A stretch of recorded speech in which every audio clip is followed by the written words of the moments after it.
Now I'm using the internets. How are we feeling? Oh, Hey, Oh yeah. you're way are you, at better a, now. are you at a Cracker Barrel? Where are you?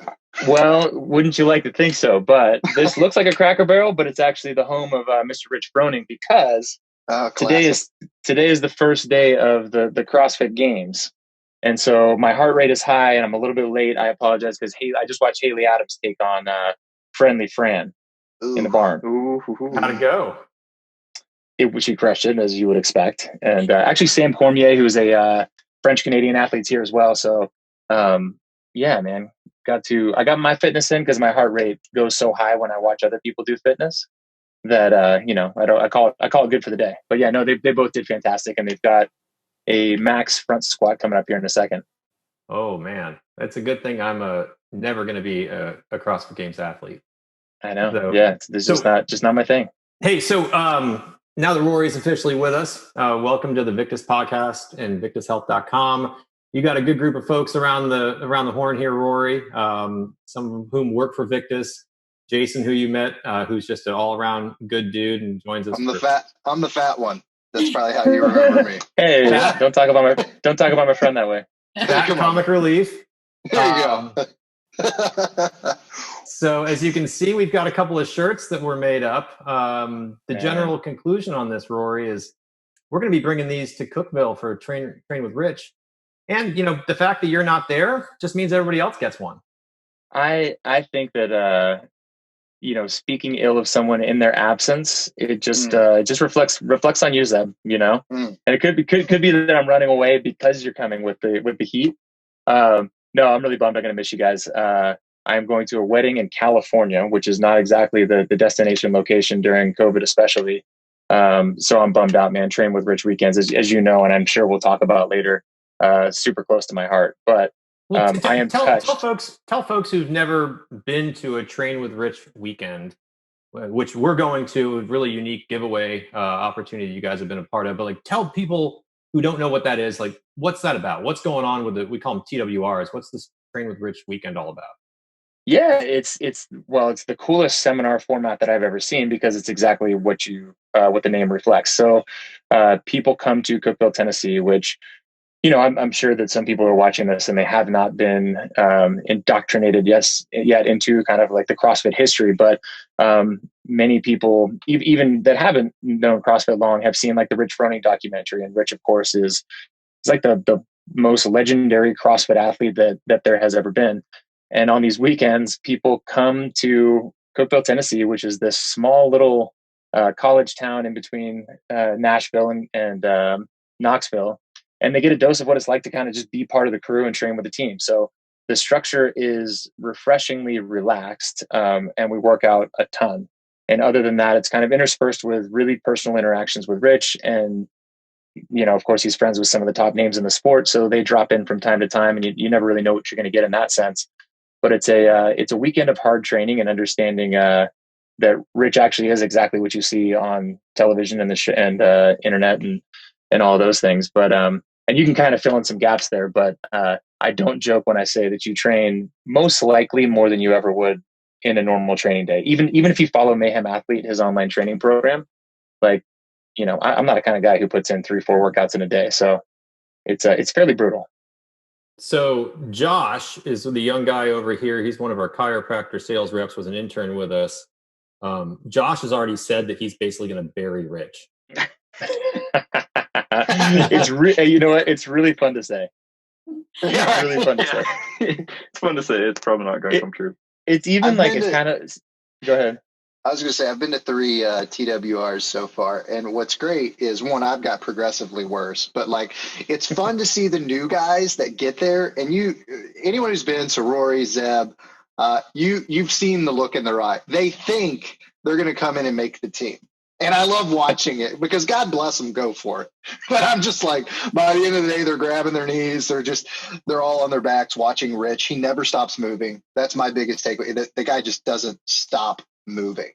Yeah. But yeah. And no joke though. It's if you can also be the guy who goes to a marathon and just sprints the first 400 meters and it still feels good. You're like, I beat Rich through the first 3 thrusters. I'm badass. Right. But you guys have folks. It's. I mean, these weekends are not just for, I'd say, really experienced, super fit, elite athletes. Like you have folks come in who are at the whole spectrum of the fitness level, right? I mean, some folks have even probably Yeah. never even done CrossFit before.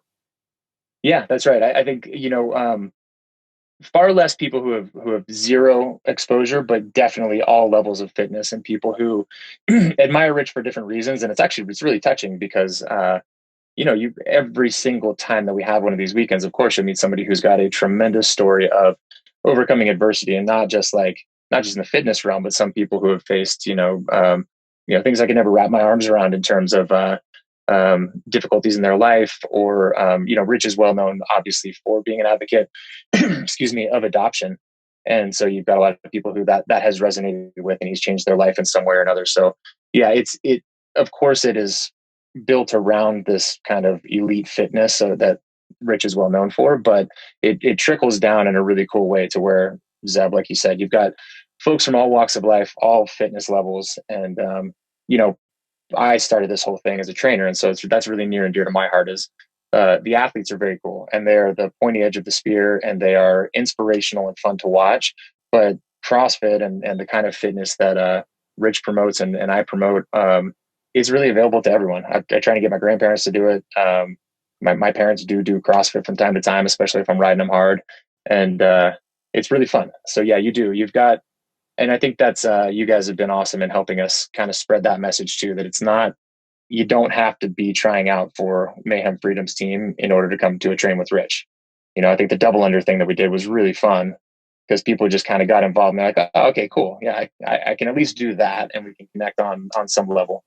Yeah, for sure. And look, you brought up the adoption component, and you're obviously close to the Froning family. Anything you can share about Hillary's new book that's coming out? And that's a pretty exciting experience for her and for Rich, I'd assume. Anything you can share about that for folks that are listening?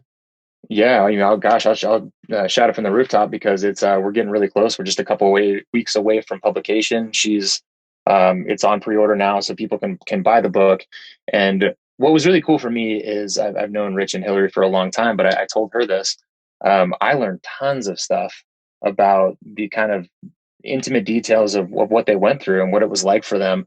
And so even as a man who has my own children, who had never before considered adoption, I found everything in there very interesting. But the way that the book is structured is it's a devotional, and it's also a journal with kind of prompts. And so it's intentionally easy to read, compartmentalized into kind of the chronological trajectory that they went through of considering it, telling family about it, bringing the kids home, how the second adoption was different than the first one. And it's really put together in a tremendous way. And you know Hillary, but for folks who don't, she's just a very authentic person. And I think for her, it was probably very difficult to be this vulnerable. But I think that books of this nature or projects of this nature are only successful if people do that. So I think it's what I think is the coolest thing is that it's going to help a lot of people. And even in being, I'm kind of exposed to her through Rich's world, but getting it to dip into her world to try and help promote the book a little bit. I've been exposed to that whole, there's a whole adoption world, and it's been really cool to see people's reaction to it, and they seem really fired up. So September 28th is the official release. So we're probably even closer than probably 2 weeks out. Where do people need to go? Where can they go to get it? I know it's on Amazon, but I guess I would have people go to her Instagram and follow the links through there. So at Hillary Froning, it's in Rich's kind of link tree on Instagram as well. So yeah, show her some support. Man. It's publishing a book is just like such a huge and difficult task. So yeah, I'm really proud for both of them.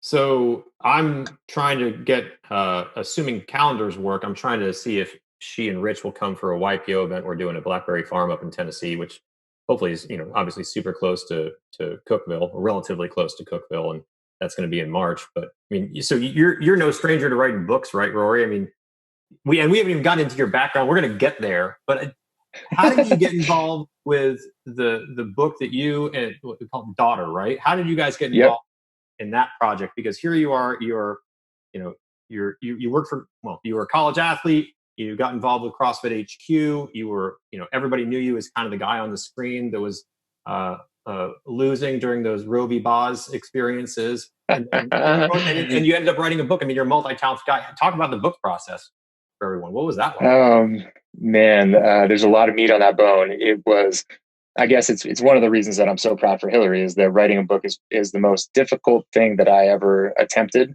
And one of the biggest points of pride that I've got in my professional career.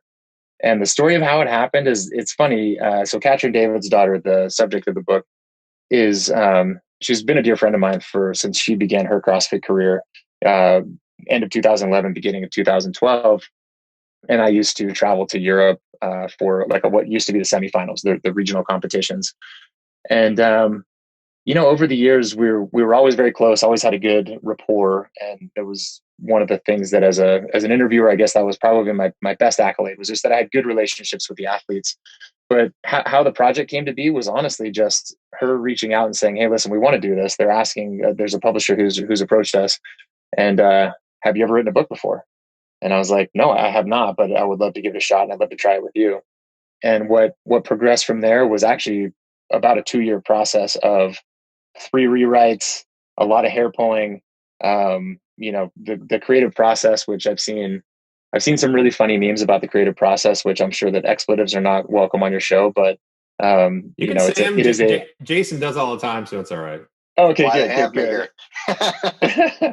It's just this roller coaster of emotion, right? You're like, wow, this is the greatest thing that's ever happened. Oh my God, this sucks. So, until that last point when you actually publish it and give it to the public. But yeah, it was difficult. It was hard. It was a rewarding process, but almost impossible to verbalize. But yeah, it was a huge point of pride. Like the first time that we released it, and then did a couple of book tours afterwards, to kind of share it with the world.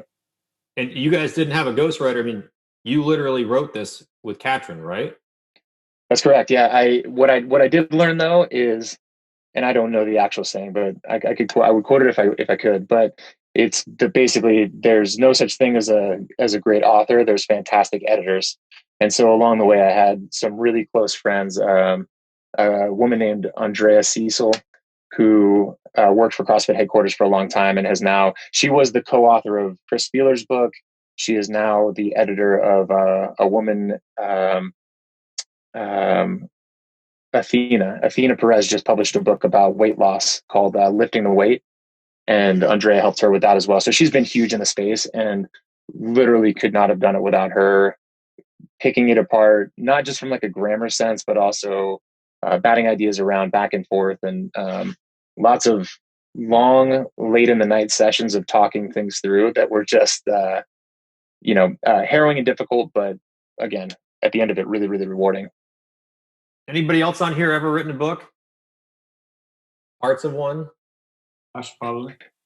Josh, who came up with the hashtag? Who came up with the hashtag? A couple of Nobel prizes in the nonfiction award, right, Josh? Yeah, they're just hanging out back here. Threw him on the pile with all the MVPs, Yeah. You're going to quickly realize, Rory, that Josh is here so that he can basically he's always saying how good he is at everything. Best in the world at this. Already challenged Michael Chandler to a fight. That's the sort of guy Josh is. So we just got to try to keep his ego in check if we can. Hey, first of all, terrible idea with the Chandler thing. But he's got a big shot coming up, doesn't he? We're so excited. Yeah. It's not. I don't think it's done yet, but I saw something on ESPN yesterday. Mm-hmm. Yeah. Somebody sent me a link. We can, dude. Our boy Chandler is, he's gonna have first of all, he's an amazing guy, right? Yeah. Great human being, great story, amazing work ethic, been super successful, faced the adversity that you're talking about, is now going to be, 2 fights away from a title fight. And I couldn't be more excited for him. It's going to be awesome to watch. And we got some gear heading his way right now. Brooklyn's working on some shorts, and we got a bunch of shirts. He does not have a Row is Slow shirt, but maybe I think we got to send that to him. Man, I tell you what, I have one for him. I used to have Josh's kind of, I don't know, wild hair where I would have maybe said, yeah, I'll challenge you to a fight. But no, I would agree. Like in the octagon, Roe is definitely slow. Not my jam at all. Have you guys ever done that? Has any of you guys ever pursued like jujitsu or martial arts? Yeah. Jason, wait a second. Jason, break out your photo, buddy. So I did judo at a community college, which was the most fun I've ever done in my life. Like, it's amazing. But all the wrestlers like snuck into that class and just murdered us because they'd take our legs and do whatever the hell they wanted. So my Brazilian jiu-jitsu story, it's funny. There's a guy who's local here in the St. Louis area. It's either Jim or James Finney. And he opened up this gym, and all these real MMA, like they train kickboxing and they train Brazilian jiu-jitsu. And it's like $160 a month. So right in there with CrossFit. And this was years ago. And I'm like, yeah, I'm going to go learn. I'm going to go be a badass. I'm going to take over the octagon. This will be super easy. My first class, I still have it. I call it my $1,400 t-shirt, because when I joined for the year, they gave me a shirt, which I think if I've proven anything at this point, you can get me to do a lot with a free t-shirt. This one was $1,400. I did my first class. I'm in there. I'm trying to do stuff. I have no idea what's going on. I sat in my truck after the class was over for a solid 30 minutes, trying to convince myself not to throw up or die. And I never went to another class. You never went back? No way. I'm going to tell you right now, man, it was the most physically and I did CrossFit for like 3 years. For a while there, almost had an ab. But like Brazilian jiu-jitsu was exhausting. It was the worst. But hey, more power to those guys. I'll wear my t-shirt next time. I'll show you guys what's up. So I'll have to sneak it in. I'm trying to find, I know you've got a really good picture that I think your mom posted, Jason. When you My mom does that. In like a yellow belt or something. Oh, the splits. Yeah, I've got a proud mother. She's a real peach. We should bring Trina on the show. I think if nothing else, you guys would get a big smile. She's got this southern twang that I hear now when I go back and talk with her. Yeah, Trina's she's a good lady. So you did one class and you paid in advance, and yep, so that was the best. That was the best ROI that dojo had probably ever experienced. So. Oh, they love guys like me. They have to love guys like me. It was bad. I remember my ex-wife now, every time that would come out of the bank account, it was just like a somber day at the Saunders house, because I would just hide.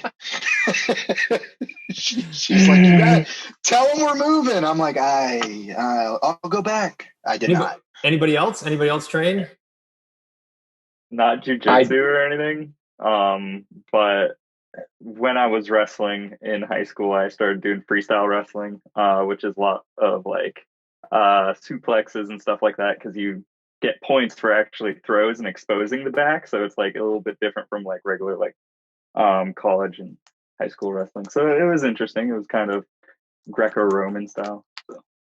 But equally exhausting. Like basically the bottom line is like, I fully agree that it's like, it is the most difficult thing that I've ever done. Mostly because like in CrossFit, I get tired. I let go of the bar. In jiu-jitsu, I let go and the person's choking me. Yeah. I'm like, there is no built-in rest, like every once in a while it feels like there's this mutual, like, all right, bro, like we're going to chill for a second. But oftentimes, like anytime that you let up, they're like a python. And like, that's when they take advantage of you if they're good anyways. If anyone gets it, it's me. I mean, like I said, guys, I went to a class. Yeah, you got a day under your belt. Yeah, it was like a full hour. Surprised I didn't replace Joe Rogan with you. I'm not. I'll say this, right? I trained in Shotokan karate and got my black belt. It's been a while since I've gone back and spent a lot of time in the dojo. But anytime we had somebody, that's very traditional Japanese karate, and anytime we'd have somebody come in and do jujitsu sort of lessons, I mean, it was just punishing, right? I mean, they weren't good.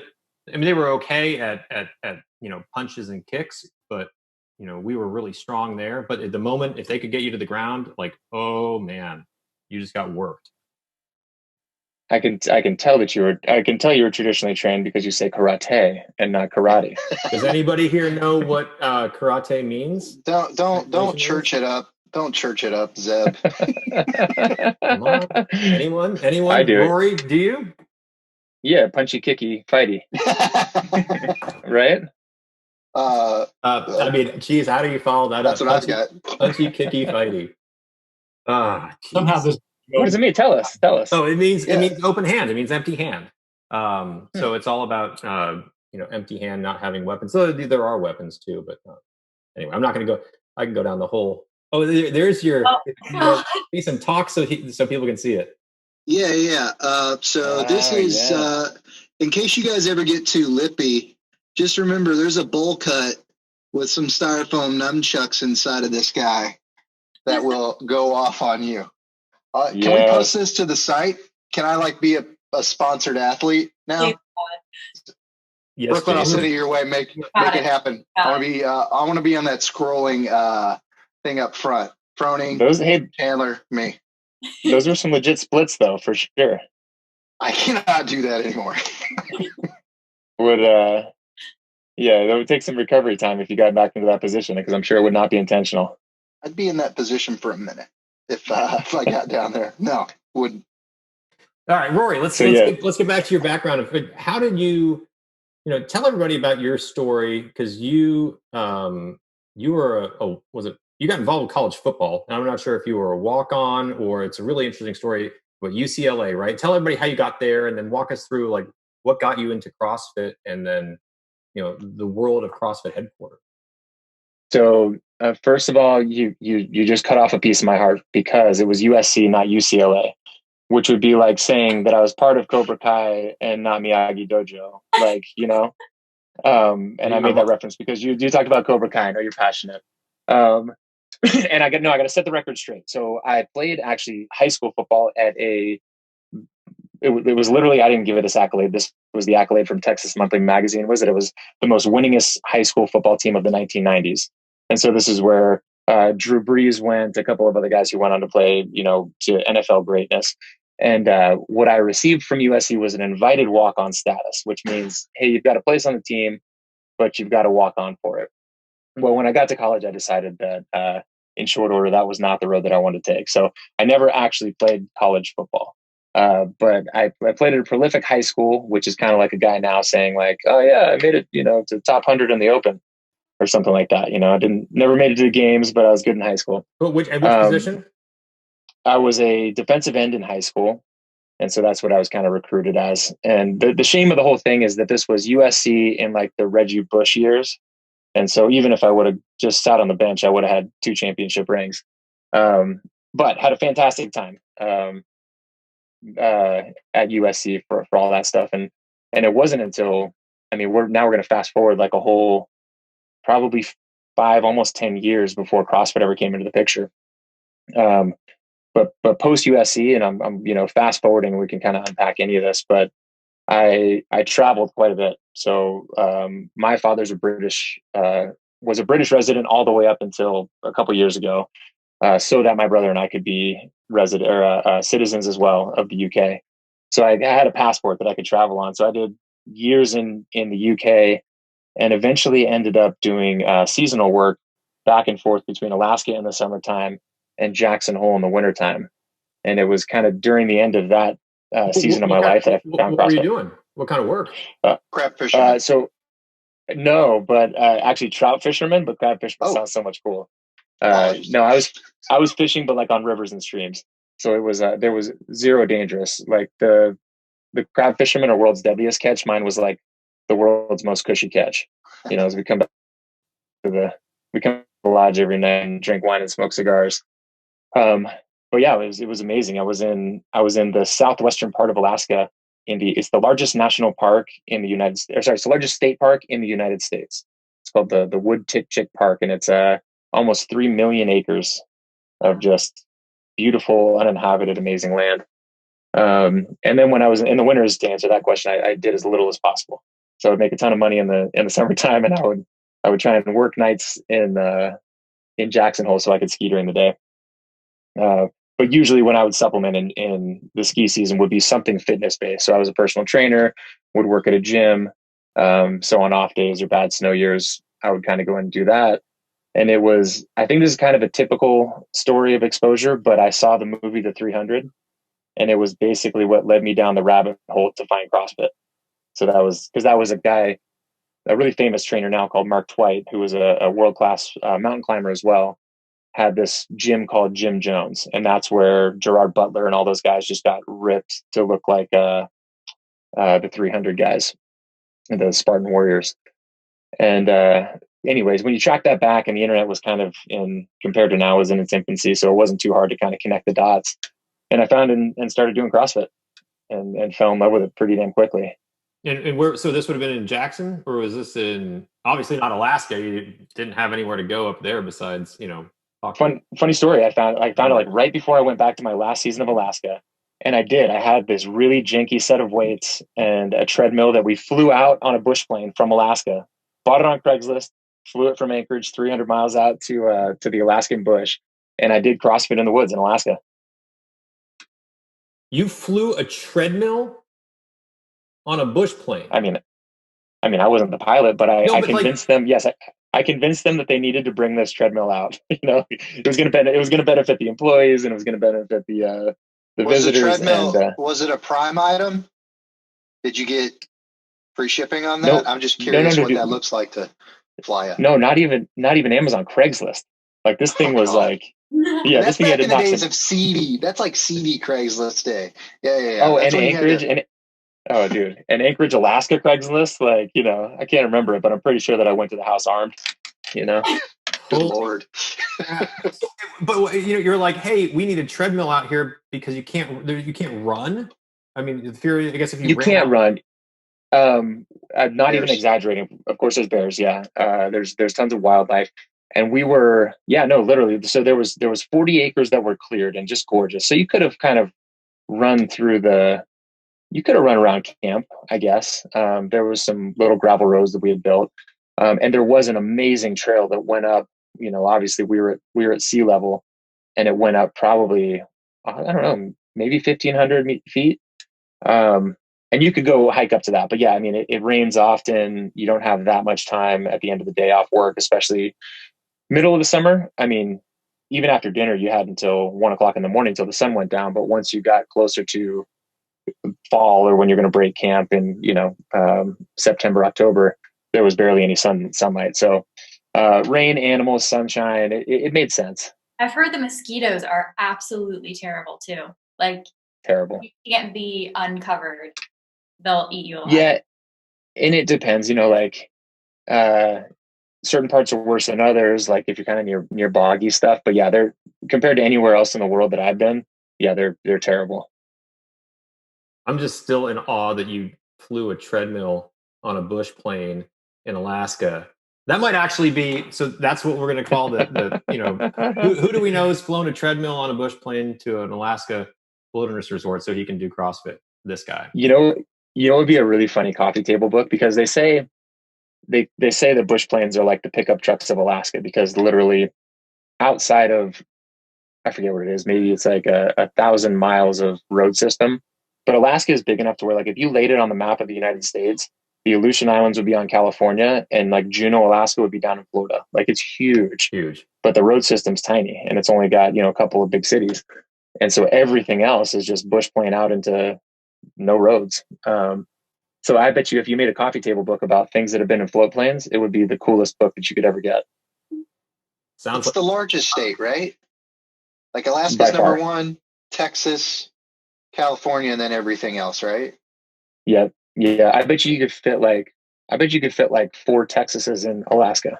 Yeah. No way, really? Yeah, it's that big. It's supposed to be. We could Google that. Maybe. Rory, what part of Texas were you from when you were down there? So I grew up in Austin. Okay. Which is a tremendous city if you guys have ever been there. Well, I'm a Houston guy, so Austin's the little brother we talk shit about, but we can only do it because I'm from Texas. Like, you're the outlier. You get what I'm saying there, right? Like, Austin's this... I get what you're saying, but I don't agree. I'd say Houston's more like a drunk uncle. Okay. All right. Well, I would say that's an accurate comparison. We're the drunk uncle that brings up politics around Christmas. And That's Austin's right. Austin's like using their healing crystals and essential oils to cure their cold. Yeah. No, I got you. Totally. That is accurate. That is accurate. So how did you? I actually, Rory, there's a slogan that said, oh, go ahead. I was gonna say there's a slogan in Austin that's "Keep Austin Weird," and it must have made its way to Nashville because I was driving around Cookeville, I don't know, a couple of days ago, and I saw a guy with a shirt that said "Keep Cookeville Normal." I was like, I gotcha. I got that. I can't do it now. I got the Keep Austin Weird on the back of my laptop right now. So nice. I love it. Hey, so how did you get from Alaska wilderness, running on a bike, trying to, heck, I don't know what workouts you were pulling off, but then what got you to CrossFit HQ? How did that journey happen? Yeah, I again, super fast forward, but I would always drive back and forth. So I would drive sometimes solo, sometimes with a friend, to and from Alaska. And so on my last trip down, I experienced some car trouble on the way to Southern California, where I was going to go meet up with my buddy with the grand plans of becoming helicopter pilots in Hawaii. And so I had this car trouble. Dude, time out. You got to stop. I know. Dude, all right. You're going to become a helicopter pilot to like take people around the volcanoes, like tourist stuff? I don't think you get a choice. If we went really fast forward through peaks and valleys and ups and downs, my buddy has actually continued to pursue it and has just gotten his commercial pilot's license after a couple of other careers that he pursued, and now he's back. And the way that it works in general is you get to 1,000 hours, you take some sort of an entry level position, which would be flight tours or something like that in like Hawaii or Arizona, and then you get some time built up. At which point you can be like, maybe I work for like a heli ski thing, or maybe I work for firefighting or something along those lines. But yeah, man, based on a treadmill in the plane in Alaska, I fell in love with aviation, and just thought that it was the most bitchin' thing in the world, and wanted to pursue it. But helicopters appealed to me more than, I'd been heli skiing once or twice. I'd been in a helicopter multiple times, and they just fascinate me as machines. So they say that like Hawaii, there's I don't know if it's accurate or not, but there's a I guess some sort of belief that that's a pretty dangerous thing to go do as a tourist, is to fly around in Hawaii and those helicopters with all the wind shear that happens, and I don't know what, but you were attracted to it. That was a possibility for you, huh? Man, and listen, I got gray hair and 2 kids now, but at that point, like I was jumping off of cliffs in snow for fun. You know what I mean? Like it was a different time in my life. No, I don't. Josh does, I'm sure. Yeah, exactly. Yeah, Josh, you get it. It's Josh doesn't even know what he doesn't know yet, right? And I was the same way. I was just having fun and thrill seeker, and it spoke perfectly to me. Like everything you're saying was like, yes, give me that. Oh man, that's it's awesome. Dangerous. Oh, I can fly by. I might die. Hell yeah, let's check it out. I'm not going to live till 28 anyways. God damn, dude. All right, so you had car trouble and you end up in where were you? End up in California. You're heading to California. That's right. So I end up in California. Cars in the shop. I'm broke. Can't pay for it. Staying at my buddy's dad's house, the kid who's already gone off to Hawaii, and literally down the street, like one skateboard kick away was the first in-person CrossFit gym I'd ever seen. So like to now I'm doing it in the Alaskan bush online. And to be honest, I didn't even know that brick and mortar existed. I had no idea that these things were prolific in the way that they were. What year is this, out of curiosity? 2005, I think, 2006. And so I find a CrossFit gym, and it was they've since moved on, but the guy who owned it, his name's Mark Devine. He's actually now really well written in kind of the mental toughness space. He was is a commander still in the reserves, but was a Navy SEAL commander. And he ran an e-com site called NavySeals.com. But he became famous for these camps that were effectively an inoculation for kids who wanted to go to BUD/S and become Navy SEALs. So it was like a fake Hell Week over a weekend. And so I mention it because you guys might or might not have heard of it. But it was called like Training with Rich. Exactly. Right. That would certainly, accomplish some of the same goals. But this was, if I'm being honest, this was way more hardcore. It would be a great Victis team building if they still do it. But hard pass over here. Okay. I'd love to, guys. Calendar, you guys get it. Oh, dad stuff. Oh yeah, I had things that day. I'll go. Anyways, it was that was my first experience of like loving coaching CrossFit. And it progressed over a short amount of time. I got my level 1 CrossFit, got my level 2, and started training in seminars. And that's where you kind of travel around. Like if somebody wants to become a CrossFit trainer, you go and you teach them over the course of a weekend, kind of the basic curriculum and what it takes. And yeah, that led to meeting my now wife at that gym. And so of course by then the helicopter dreams have kind of gone by the wayside. And I started to follow it a lot more closely. I became obsessed, and in 2008. I was like, I offered it to the whole gym, but she was the only one who took me up on it. And I was like, hey, in Northern California, they're going to do this cool little get together. It's kind of like a barbecue. We're going to do a bunch of workouts, and they're calling it the CrossFit Games. And she's like, hey, my dad lives up there. I'll be around. Let's hang out. And so literally the 2008 Games became my first date with my wife. And I got to see the Games before they were what they are now. And ironically, this year, they're going back to the ranch where that happened.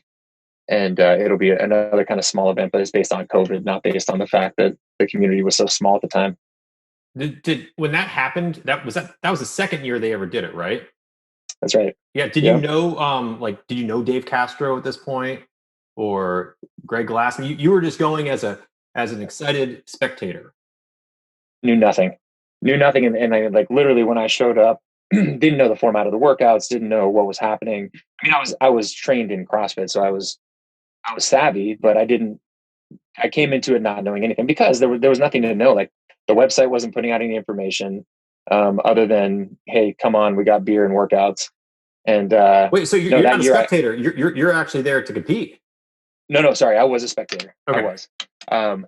And so I literally parked my truck on the ranch 200 feet from where the events were taking place, and slept in the back of the truck, watched the workouts, and fell in love with a woman and the workouts. In there. Yeah. Except for the California first CrossFit Games part. Hey, I got a question. The beer in the truck were there? The beer in the truck. Yeah, that piece was definitely there. Hey, are you excited to see? I was texting Chris and Zeb about this yesterday, and they made fun of me because I don't CrossFit as much anymore. Are you digging the new programming, or I should call it new programming? It's more like throwback style programming with the CrossFit Games right now. I think it's the benchmark. I think it's cool what they're doing. It's almost like reintroducing people to what I remember as CrossFit, like the old school, like who's got the best Fran time stuff. Yeah. I don't know yet. So I loved watching Haley do it. It was really interesting. And yes, of course I do. I'm really excited and interested to see, like I can tell you in a couple hours when the first leaderboard comes out, like how it's actually playing out. So maybe that's a format thing more than a workout thing. But in order to, I guess based on where we are and what tools we have available, and the fact that like some people in Australia, I just heard this last night, but they've gone back into lockdown. So some of the athletes I thought to myself, I was like, why can't they do? I mean, everybody's got access to a gym by this point. Everybody could get some unique equipment and do some different events. But based on where we're at, I do think that they're good. And then just watching Sam Cormier, who's the French Canadian athlete, and Haley do it was pretty exciting. So watching it all come together and seeing my main concern just being from like a really nerdy standpoint, is it going to send the right 5 men and 5 women to the actual in-person games? We'll see. But yeah, I think I do like them. I'm really excited to see the last one, that heavy overhead squat, Nancy. I just think it's rad to see some of the name WODs again, because as just a spectator over the past couple of years, and I understand it's got to evolve and keep kind of becoming what it is. When you got sandbags going into wheelbarrows, and that's the part where there's almost a disconnect from a viewer level, because it's like, well, my gym's not going to do that, but we do Fran at least once every other month. Yeah. So kind of cool to see. It is. Yeah. For that kind of connection, I absolutely agree. But tell everybody what's the feeling and tone across, Mayhem and the barn and everything right now. I mean, are people just so focused on? I mean, obviously Haley's training for the game, so is everybody focused on her? Is everybody just kind of, what's the general sentiment? Yeah, it's yes, of course. Like everyone who came today is just here straight up for support. Um, both she and Sam, who's been, Sam came, he was at the last train with Rich, so you would have met him. He has the sick accent and young dude. So yeah, it's a hyper focus on them. But then of course, like Rich, he and during Sam's workout, he and Dan Bailey had weight vests on, and they were on the assault runners watching him and cheering him on. So there's still, I think that's why it's probably really comfortable for Haley to do them here, especially, is because there's the down home feel, and like nobody's taking it awkwardly seriously. So there's too much pressure on her, but she's got all the support she needs. What's different is that HQ actually sent judges here. So there are people who came to train with them. They can only do the workouts once. So there's a little bit of tension in the air, but I think it's a healthy, like, competition day tension. And then actually, I don't know, I'll try and turn my camera around if he actually accomplishes it. But for her birthday yesterday, Hillary got a horse. So now instead of bison in front of me, I'm actually looking at a horse that Rich looks like he's, I think, going to go wrangle. I don't know. Can the horse coexist? Which I never see. Can the horse coexist with the bison? Gonna. No. All these pastures are separated. So the horse has its own pasture right now. And then eventually, if you can picture it, like, when you're coming down the driveway on the left, there's a whole pasture that's not fenced in yet. And I think they'll actually fence that area in for the horse. Oh, cool. Mm-hmm. So Rory, we have a very experienced horse person. I don't know what the right word is. Equine. Equestrian. Yeah, equestrian. Yeah. So Brooklyn, who has been relatively quiet, I'll let you chime in here, but her background is in horses, and actually she went all the way through college, riding super expensive horses, and full scholarship, and that was her life. Still is. Wow, no way. Part. Yeah, it's been quite an experience. I was on a team through middle school and high school. I started riding when I was like 5. So I started riding in Michigan. And my family moved to South Carolina, and I joined a team through middle school and high school. And then through high school, I homeschooled so I could go live all over the East Coast with some of the top trainers just on the East Coast and competing. So it was really fun. I learned a lot. And then I went to a local, I moved to Aiken, South Carolina, and went to a local college here and was on the team through college. So it was really fun. Rory, she used to ride these $250,000 horses for people. Yeah. Like it was no big deal. I mean, and the rest of us, when we heard this, were like, wait. She plays this down every time. She's a badass. Yeah. What's funny if you know nothing about horses like me? I'm like, you could tell me that every single horse costs $250,000. I'd have no idea. Yeah, it gets pricey. But yeah, people drop $500,000 on an animal, and then it's like they plop me up there and not say anything, and then after the fact, it's like, oh yeah, it's worth that much money. I'm like, okay. It's a liability at that point, so it's kind of scary. But right. I mean, and so millions of dollars for racehorses, so it's kind of a common thing. But so racehorses, okay, cool. So I don't do racehorses, but I was just saying, yeah, in general, racehorses are very expensive. But yeah, I was doing like the jumping, and they just compete for hits and things like that. So pretty. That is so cool. And so, where did your kind of career go with that? So I ended up going to college, and now I'm working here. So this is kind of where I'm at. I still ride on the weekends and things like that, but I really just exercise for people. And yeah, it's fun. I keep riding and I'm staying fit, but it's just kind of on hold right now, and that's fine. But I was going to plan on going pro through college, but it's just kind of unattainable. You don't really have a great life, and you pretty much work till you die. Type of thing. Like it's a very tough industry to make it in if you're not supported financially. So yeah. So is it fair in some ways to say that kind of like Zeb dashed your dreams and hopes, and it's kind of like, I can make a t-shirt for this too if you needed to. Zeb the Dream Killer. That's right. Zeb the Dream Killer. This is better than anything I could have ever done with horses. So I'm super excited to be here. That's awesome. I was always at summer camp. Yeah, I figured it's in the contract. In summer camp, I got to the point where, like, I was actually a decent barrel racer, and this is young, Yeah. And honestly, like obviously there were horses that probably could have run the barrels without me on them. But I tried jumping one time and one time only, and I would never do it again. So massive kudos and like props to anybody who does that. It seems so intimidating to me. Yeah, it's crazy how numb you get to it, but it's really dangerous. I mean, honestly, I've seen some freak accidents in my lifetime, so it's wild. But yeah, barrel racing's intense. I mean, even that they're just so driven, like they know their job. Like you said, they will run barrels without you. It's quite crazy. So we got Rory's on for a barrel racer, helicopter pilot, Alaskan fishing guide, ski training coach, almost college football player. Almost college. I mean, you got a hell of a resume, brother. And he's from Austin now, so yeah. Well, you know, so you're not born and raised Austin, right? I was, yeah. Oh, you were? Okay, I thought because you're dead, I thought you moved around a lot, like almost like I got like a military vibe, considering you were all over God's green earth. But okay, born and raised Austin. Yeah, as that's all I need to hear. So more of a gypsy vibe. Yeah, he's keeping it weird. I get it. Yeah, exactly. So Rory, get back. We were just leaving off in your story around you went to the CrossFit Games. You met your wife. You had this amazing experience sleeping in the back of your truck, and then how did you like? At what point were you like, all right, I want to start make this a career?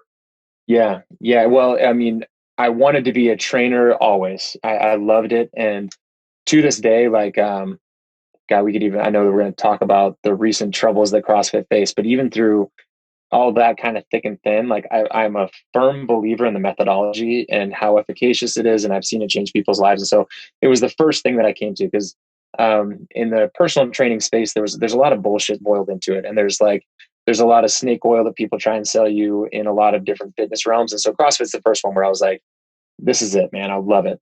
And so from training from day one, it was my jam.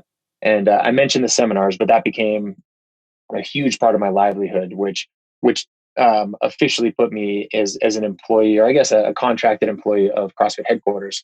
But it was the next year at the games, 2009, when again, he wasn't yet, but he would go on to become my brother-in-law. Was making he was a self-taught videographer, and he was making kind of quick turnaround videos for CrossFit headquarters that year. And he was like, "Hey man, this would be a whole lot easier if you would say some stuff on camera." And I was like, "Yes, please." It sounded like a blast. And so we made some really fun videos, and I'll try and dig some up for you, but it was unprofessional to say the least, but did the job and really fun. It was the days of CrossFit where it was literally like personality ruled the day. We weren't afraid to kind of like drink some beers even during a workout. It was kind of Wild West still. We were having a blast. Yeah, right. I mean, it's why we still love it. But now you watch the games, and there's a lot of polish to it. Rich is bareback on a horse in front of me. Oh my gosh. Let me figure this out. I'm sorry. You got to be kidding. I'm sure you want to see this. So I don't need to see it. I'm going to go and turn away. But Brooklyn's now leaning really closely towards the. Why does it sound so erotic? There's no way you can see it, but gosh, that's incredible. I'm not going to lie. Some really weird shit's happening on this podcast right now. Hey, who would have known? Who would have known? And so, God, that is so pro. I got to yell at my camera guy. Hold on. At least he muted himself. I mean, to be fair, I've never seen Rich wear a shirt, so it's not really. Other than the horse, there's nothing super surprising there. Yeah, well, this would probably blow your mind too, because he's also got jeans and boots on, which is like viewing a Sasquatch. What is he, like an old Marlboro commercial? Like you remember the old like cowboys? No. It's Vladimir Putin. That's the same. He's on a horse with like the You guys know what I'm talking about? I would buy if it was a commercial. I would buy whatever they were selling right now. Put that image on a T-shirt. Yes, help me out here. We'll make it happen. I love Barry because he always makes it happen. And so, where are we talking? Okay, so 2009, go to the games and help with the video stuff. And I meet the man who's the director of media, and his name's Tony Budding, still a close friend of mine. And he was like, "Hey, man, CrossFit is growing tremendously. We're at our wit's end, and we really need another person in the media department." And I was like, "I would love to give it a shot." And so that literally made me the first employee besides Tony. So that was like massive growth back then, was like, hey, we really need a second guy making media. We need And two dudes. we need two dudes, you know, one of them will carry a camera, the other can write stuff. And it was pretty, if I'm being honest, it was pretty inglorious in the early days. Like my first job was to rewrite every single abstract for CrossFit journal articles that were in existence. And so it was like, you know, reading about a back squat by some strength professional and writing an abstract for that for people to search. What else? There was a lot of stuff like that until within 6 months, I moved up to Santa Cruz, which is where Tony's house was. There was no office in existence. And slowly but surely kind of grew over time, man. Like I never actually did anything on camera officially until 2012. So I was like 3 years into my CrossFit headquarters media position before it was ever an update show. So one of the things I used to love was watching the Roby Boz. And now that I get, know you and get to talk to you, and, he was handing it to you all the time. How did that come about?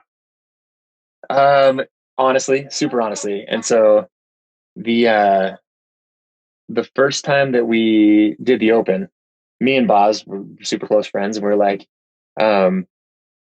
we liked the fact that you could theoretically do it anywhere. And so we were like, okay, rules for year one are that you have to do it somewhere weird. And so we did our 7 minutes of burpees, like on a hiking path somewhere. And we did everything that we could, like in a garage, And so that was kind of how it started, us doing the open together. And then when we decided to do live coverage of these open announcements, I became the host and Boz was always the head judge. So we were on the road together and we were like, yeah, we're going to go do these workouts. We might as well steal this competition floor. And so after the first live announcement, we kind of looked at each other and like nobody was around the competition floor. Everybody had gone off to go to the barbecue. And I was like, hey bro, like it's all set up. Like, you want to do it? And we just snuck on. And there was, again, same thing. There was no coverage of that for probably 3 years. We would do it every single year religiously. We would do it on the competition floor. It was kind of like a cult following. Yeah. And then slowly but surely they were like, okay, maybe it's worth putting a camera on. So you guys did it 3 years before it ever got clicked on and kind of became public for public consumption. I think that's true. Yeah. I don't think we ever did. And even like the first year that we did, it was main broadcast went out, and then it would be like a Facebook Live of me and Boz. So it's like, okay, show's over. We'll see you later. If you want to watch Roe versus Boz, tune in to Facebook Live. That's right. And then it was probably the next year they were like, okay, we'll put one or two on the actual broadcast. Oh man, that's awesome. Hey, look, we're getting close to the hour, and I mean, let me ask one more question, and we can turn it over to everybody else. Actually, 3 more questions. 2 are going to be super fast. Your DNA is really in with CrossFit. I mean, what can you share about the transaction that happened with HQ and the fact that it was sold to a gentleman that I met and had been super impressed with, Eric Rosa. But like, what was your take on that whole thing that was going on at the time? I mean, what can you share? What did you know? Are you glad where things are going? Are you excited about the future? I mean, yeah. Yeah, I'll start with the end. I mean, yes, I'm absolutely excited about the future. I'll have to say that, like, from having been around for long enough and knowing what CrossFit did accomplish and can accomplish and could have accomplished under different circumstances, like, it was kind of heart-wrenching for me, right? Like like I said at the beginning of this conversation, I want CrossFit to live on to where my kids are doing it. Well, my kids are doing it, but to where when they grow up, it's not like, oh yeah, my dad did like what jazzercise was in the 80s, Like I didn't want CrossFit to ever been a fad. I want it to be as lasting as it should be because, like I said, I think the methodology is bulletproof. But the important thing about this conversation with what happened with Greg Glassman is like, I don't love cancel culture. And so it was unfortunate. The way that people interpreted it was, wow, he made this one tweet and everybody got upset about it. In actual fact, what happened was the best way I've heard it described is that there was kind of this death by 1,000 cuts, and this just happened to be number 99 and 990,000. And over the years, there was a habit of behavior that would put people who rested their livelihood, whether you were an affiliate owner or an athlete or just someone who was invested in the training program and trying to help others, or brands that were surrounding it. We've gotten to the point where there's brands who have 6-figure marketing spends on these brands in the CrossFit space because that's their people. And time and again, you would have something come up like this where it was like, again, like here I am as a small business owner. I've got to explain this thing to my gym members and help them understand, like, no, actually, like, I don't feel that way. It's just the dude who owns the business. Or no, I don't feel that way, and I have no idea why this organization is acting such. So that was why people who have been around for a long time got so fired up about these behaviors. It's just kind of the straw that broke the camel's back at the end of lockdown and COVID-19 and all the other kind of turmoil that was happening in the world. It was just the perfect storm. And so all that to say that I never in a million years would have thought that Glassman would have sold the company. But the fact that he did, I think, is the best thing that could have happened. And so I'm optimistic. Absolutely. You have far more business acumen than I do, and you've been around a lot of high-powered people, but I like what Eric's saying. I don't know exactly how long we give him before we make a solid judgment on the changes that have actually been put into place. But I'm hearing a lot of what I want to hear, and whether we see it or not is great, right? Awesome. All right, my 2 other fast questions. Are you going to be Cobra Kai or Miyagi-Do? Oh, Miyagi-Do. Oh my gosh. Yeah, I figured as much. Are you Cobra Kai? Absolutely. Not only am I Cobra Kai, I've got a Cobra Kai shirt. I've got the headband. I've got the gi for Halloween. I mean, Johnny Lawrence is a badass. Oh man, that's funny. All right, fine. Wait, are you talking about this new generation or old generation? The new generation, buddy. You've seen it, right? You know what we're talking about? I know what you're talking about. Yep, I know what you're talking about. Okay, but I haven't gotten into it new school. I can't imagine the Cobra Kai. Oh. All right, let's go a quick round the horn because I think everybody here has seen it. Barry. So old school, I was Miyagi. Now Cobra Kai. Interesting. Okay. Cobra. Josh? Interesting. You have to watch it. You'll understand. I agree completely with Barry. Like, old school, it was just like always Miyagi, and now it's like I'm pretty on Cobra Kai's team. Interesting. Pretty much. Brooklyn? I haven't watched the old school, but I think I'm Cobra Kai. I don't know. Jason? Look, I'll fully admit I've not seen any of the new one, but I kind of thought Daniel San was a bit of a puss, pardon my language. But so I was kind of a Cobra Kai man before. Not going to lie. They're playing the sport, man. They're trying to do their job. All right, this is good. Interesting. Okay, so obviously I need to get caught up. I mean, at face value, if we're going old school, but Zeb, tell me this: like, you were not a fan of Cobra Kai back in the day. Of course not. Nobody was. They were the jerks. You know, you got to go back. So you watch the new Netflix series. There's 2 of them now, right? 2 seasons. Okay. And it's amazing how when you see the story, I mean, you root for Johnny Lawrence. Like his lessons to these kids are so good and they're hilarious. I mean, it's all the good stuff in life that a karate dojo can do for people who have like low self-esteem. I mean, it's really cool. So you got to watch and you'll judge for yourself. It's one of my wife's favorite shows right now. Okay. Join us next week on our podcast when we talk about Breaking Bad and also the ending of Lost. Barry, you were going to say something. Go ahead. We'll spend the whole first season trying not to root for Cobra Kai. Okay. You'll battle. It'll be a battle. Yeah, and that's right. Season 2, you'll join. You'll be sweeping legs. Man, I'll watch it. I still have to watch Uncut Gems, but we'll figure it out. Yeah, I'll find time. Chris Mason's still mad about that. All right, second, my last question we can open up for anybody else. Has anybody tried the new Red Lobster Mountain Dew margarita with, I think it's a Dorito crusted rim on that thing? Has anybody had that yet? How much time do you have on your hands? That's what thing? This shit gets sent to me. I haven't had one yet, but a Mountain Dew margarita? Oh my God. No. It sounds like when they used to put like caffeine in malt liquor and it was called juice, like JOOSE, or like Four Loko. And you're like, if you would like to go to jail, try this drink. So that's called a Four Loko, and those things are still awesome. Yeah. I'm going to Red Lobster for lunch. I'll let you know next week how it is after I watch Cobra Kai and Uncut Gems. I got a lot of shit to knock out now. That doesn't. Yeah, that's a big list. Drink though. It sounds like a Taco Bell drink. It does. I agree. That's so It's weird. like my son Sounds would want like to drink that. Put some hair on their chest. All right, what else we got for Rory before we break off? It's been about an hour.